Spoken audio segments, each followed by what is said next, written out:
بسم اللہ الرحمن الرحیم۔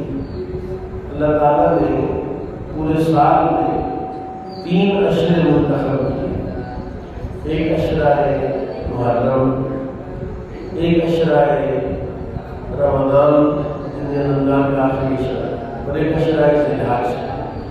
یہ 3 اشرے ایسے ہیں کہ جن کو اللہ تعالیٰ نے منتخب کیا، اس میں کوئی فضیلت ہے۔ بالخصوص جو اشرہ محرم ہے، اس میں یوم عاشور کی بڑی فضیلت ہے، اور یوم عاشور میں جس دن 10 محرم کی رات ہوتی ہے، حدیث پاک میں آتا ہے کہ اللہ تعالیٰ دنیا کے تمام پانیوں میں آب زمزم کو شامل کر دیتا ہے۔ اس رات کو جو بندہ صاف پانی کو پیے گا یا اس سے غسل کرے گا تو گویا اس نے آب زمزم پیا اور اس نے آب زمزم سے غسل کیا ہے۔ تو 10 محرم کا روزہ رکھنا یہ سنت ہے، فضیلت رکھتا ہے۔ 10 محرم کو ہوا کیا تھا؟ پہلا جو واقعہ 10 محرم کو ہوا، اللہ تعالیٰ نے جناب آدم علیہ السلام کے جسم میں روح کو جب ڈالا تو 10 محرم تھا۔ پھر جناب نوح علیہ السلام کو جو کشتی تھی، اس کو جو ہے وہ اللہ تعالیٰ نے کنارے پر لگایا، جوتی پہاڑ پر لگایا تو 10 محرم تھی۔ جس دن جناب اسی دن یونس علیہ السلام کو مچھلی کے پیٹ سے نکالا، اس دن 10 محرم تھا۔ اسی طرح 10 محرم کو بے شمار ایسے واقعات ہیں۔ نار نمرود کو گلزار کیا 10 محرم، اور 10 محرم کو جناب سیدنا امام علی مقام امام حسین علیہ السلام کا یوم شہادت ہے کہ آپ کو ظلم اقتدار کے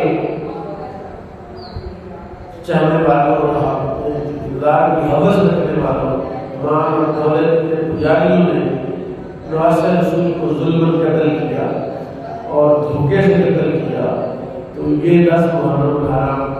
اور دوسری ایک وجہ اس کی یہ بھی ہے کہ جب نبی پاک صلی اللہ علیہ وسلم پر رمضان مبارک کے روزے فرض نہیں ہوئے تھے تو آپ محرم کے 10 روزے رکھتے تھے۔ آپ جب ہجرت فرما کے مدینہ تشریف لائے تو آپ نے دیکھا کہ جو یہودی ہیں وہ 10 محرم کا روزہ رکھتے ہیں۔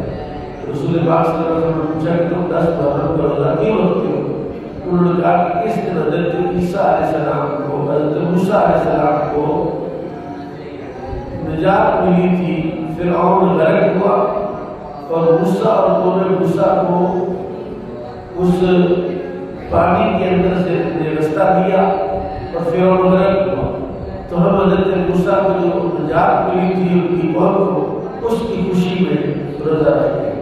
رسول کریم صلی اللہ علیہ وسلم نے فرمایا کہ میں حضرت موسیٰ کے ساتھ تم سے زیادہ تعلق رکھتا ہوں۔ موسیٰ میرے بھائی تھے، نبی تھے، اور میں بھی اللہ کا نبی ہوں۔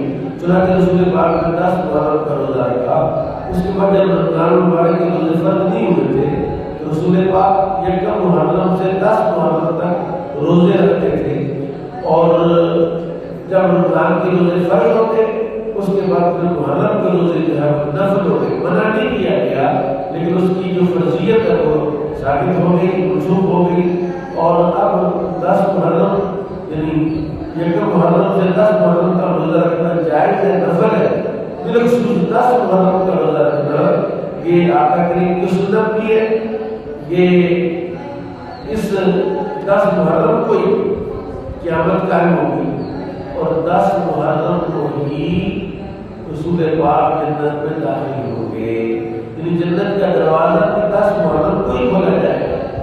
تو یہ 10 محرم کی یہ عظمت اور شان ہے، اور یہ 10 محرم کا مقام ہے۔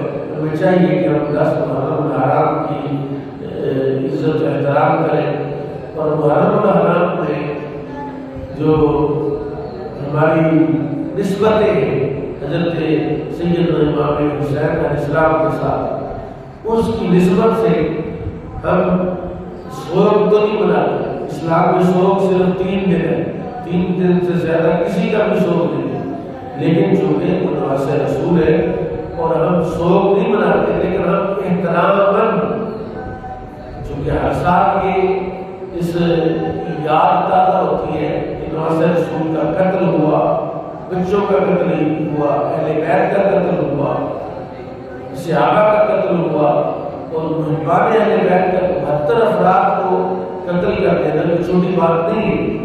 اس وجہ سے ہم ان دنوں میں کوئی خوشی نہیں کرتے، ان دنوں میں کوئی ایسا فنکشن نہیں کرتے، ان دنوں میں کوئی ایسا معاملہ نہیں کرتے۔